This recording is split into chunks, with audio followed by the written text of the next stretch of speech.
파울로 벤투 감독이 이끄는 한국 대표팀은 28일 오후 카타르 알라이안의 에듀케이션 시티 스타디움에서 열린 가나와 2022 카타르 월드컵 조별리그 H조 2차전에서 2대3으로 아깝게 졌습니다. 벤투호는 우루과이전과 마찬가지로 높은 점유율을 유지하며 차근차근히 득점 기회를 만들어 나갔습니다. 초반에 벤투표 축구는 제대로 먹히는 듯 했는데요. 가나 진영에서 유기적으로 움직이며 지속해서 득점 기회를 모색하기도 했습니다. 한국은 전반전 슈팅 수에서 가나에 5대2로 앞섰는데 그중 4개의 슈팅이 전반 초반에 나왔습니다. 하지만 골을 넣지는 못했습니다. 결국 먼저 실점한 쪽은 한국이었다. 전반 24분 세트피스 상황에서 모하메드 살리수에게 실점했고 전반 34분에는 모하메드 쿠두스에게 헤더 골을 내줬습니다. 벼랑 끝에 몰리자 벤투 감독은 후반 13분 권창훈을 빼고 이강인을 투입했습니다. 이 교체가 게임의 흐름을 바꿨습니다. 전반전 벤투호에는 상대 위험 지역에서의 정확한 패스가 부족했는데 스페인 프리메라리가에서 올 시즌 2골 3도움을 올린 이강인은 1분 만에 택배 크로스를 넘겨 조규성의 헤더 득점을 도왔다. 이강인이 왼쪽에서 왼발로 올린 크로스를 조규성이 머리로 받아 선제골을 뽑아냈습니다. 이강인은 이후에도 가나 진영에서 활개치며 공격의 활력소 역할을 톡톡히 했습니다.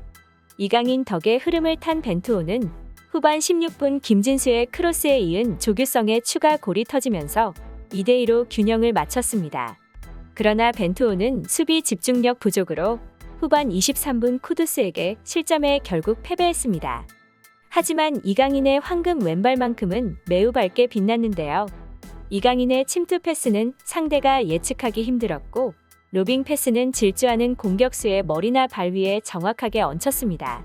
이강인이 코너킥을 차러 갈 때 관중석을 향해 응원을 요청하면 팬들은 구세주라도 나타난 것처럼 두 팔 벌려 환호했습니다.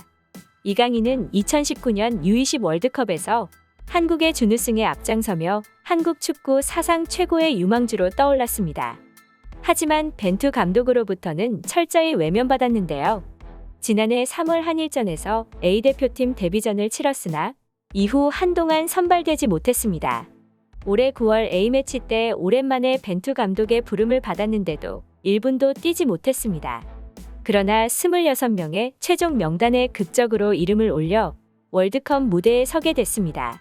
그런 벤투 감독이 이번 대회 2경기 연속으로 이강인을 교체 투입했습니다. 이번 경기에서 이강인 선수의 황금 슈팅은 유독 눈부셨는데요. 특히 이번 경기가 끝나고 가나 감독은 가장 무서운 선수 중 한 명이 바로 이강인 선수였다고 말하기도 했는데요. 심지어 가나에서 옐로우 카드를 받은 아마티 선수는 이강인 선수의 공은 보고도 못 막았다며 골키퍼가 아니었다면 무조건 졌을 것이다라고 극찬하기도 했습니다. 이에 가나 현지에서 이강인 선수에 대해 빠르게 분석한 글을 내보내기도 했습니다. 시야, 킥, 패싱력도 강점이다. 파이널 패서로서 전방 공격수를 향한 기회 창출 능력도 좋은 편이고 특히 롱 패스를 찔러줄 땐 공이 빠르고 정확해서 쇄도하거나 경합 중인 동료들의 머리와 발에 딱 떨어지는 경우가 많았다. 패스마스터 스타일로 다양한 종류의 패스를 구사하는 모습을 보여줬는데 추후 긱스와 같이 본인을 중심으로 패스가 돌아가는 경기를 구사할 가능성이 높아 보이고 횡패스와 더불어 종패스에도 매우 능할 것으로 보인다. 또 공을 받기 전 주변을 둘러보는 습관이 있어 상황 인지와 판단력이 좋다. 이 덕분에 공을 받는 상황에서 실수가 없고 노-룩 패스에 능했던 것 같다. 패스 역시 초반에 보였던 여러 패스 미스가 시간이 지나 경험이 쌓이면서 점차 나아지는 추세이다. 이외에도 경기가 안 풀릴 땐 중거리 슈팅이나 직접 페널티 박스 안으로 급습하여 득점할 수 있는 마무리 능력도 어느 정도 겸비하고 있다. 키나 체격이 큰 편은 아니지만 벌크업을 해서 피지컬 자체는 왜소하다는 인상은 없고 나쁘지 않은 편이며 힘이 붙어서인지 프로 데뷔 후에는 몸싸움에도 굉장히 적극적으로 변했다. 스피드가 느리다는 지적을 받고 있지만 오프 더 볼 상태보다 온 더 볼 상태일 때 더 빨라 보일 정도로 드리블 스피드와 보통 스피드가 큰 차이가 없다. 동양인의 체급에서 쉽게 볼 수 없는 모습을 많이 보여준 무서운 선수였다. 해당 분석글에 달린 가나 및 각종 해외 반응입니다. 월클이라고 확실히 느낄 수 있었다. 손흥민, 이강인 독일이랑 스페인 경기하는 거 보고 많이 느꼈다. 체력을 쓸데없는데 쓰지 않는데 그래서 90분을 잘 뛸 수 있었다. 한국은 2경기째인데 벌써 다 지쳐서 못 뛴다.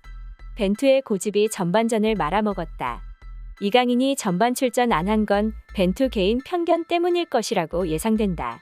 본인 스타일이람 안 맞는다고 하던데 여기서 봐야 할 점은 한국이 우루과이전, 가나전 죄다 이강인 투입하고 분위기 180도 바뀐 것으로 알고 있다. 4년 동안 벤투 감독이 뭘 맡아서 한 건지 모르겠다. 세계적 선수들이 있는 한국을 이렇게 못 쓰다니. 그것도 이번 조커 이강인은 대기 선수였다. 한국 이강인 선수는 이렇게 잘하는데도 대체 왜 안 쓰는 건지 모르겠다. 팀 분위기가 확 바뀌는데 왜 늦게 쓰는 거죠? 그 고집이 어디서 나오는 건지 모르겠습니다. 다음 경기 포르투갈전인데 경기 끝난 후 벤투 레드카드 받고 경기장 안 들어오려는 건 큰 그림인가요? 정작 이강인 선수가 경기가 끝나자 아쉬움을 남긴 채 한국 팬들에게 감사의 인사를 전하네요. 이강인 개인기 좋고 머리가 좋은 것 같다. 개인기 차이가 조금 아쉬운데 브라질 축구를 배워야 할 때가 온 것 같지 않나요? 이강인 선수는 경기가 끝나자 아쉬움을 남긴 채 한국 팬들에게 감사의 인사를 전하기도 했습니다. 선수는 결과로 얘기하는 것이라 매우 아쉬운 것 같습니다. 마지막 경기가 남았으니 최선을 다해 준비하겠습니다. 투입될 때 파울로 벤투 감독님께서 항상 공격적인 플레이, 골에 가까운 플레이를 요구하셨습니다. 제가 들어가서 반전이 있었지만 결과가 매우 아쉽고 다음 경기 좋은 결과를 위해 노력하겠습니다. 개인적인 것보다 팀이 중요하기 때문에 다시 기회가 온다면 팀에 도움이 돼서 승리하도록 많이 노력할 것이고 저뿐 아니라 다른 선수, 코칭 스태프 모두 다 똑같이 최선을 다해 준비하겠습니다. 많은 응원 부탁드립니다. 이제 1무 1패로 탈락 위기에 놓인 한국은 마지막 포르투갈전에서 반드시 승리해야 16강 진출을 바라볼 수 있습니다. 벤투가 이강인을 포르투갈전에서 어떻게 활용할지 관심이 집중될 전망입니다. 한편 벤투 감독이 2대3으로 끌려가는 경기 종료 직전 테일러 심판이 예고한 10분보다 빨리 경기를 끝낸 것에 항의한 것이 화가 됐습니다. 한국이 코너킥 찬스에서 동점골을 노릴 수 있는 만큼 충분히 항의할 수 있는 대목이었는데요. 그러나 테일러 심판이 레드카드를 뽑으면서 마지막 경기인 포르투갈전에서 벤치에 앉지 못하게 됐습니다. 벤투 감독은 규정에 따라 관중석에서 대표팀을 지휘해야 합니다.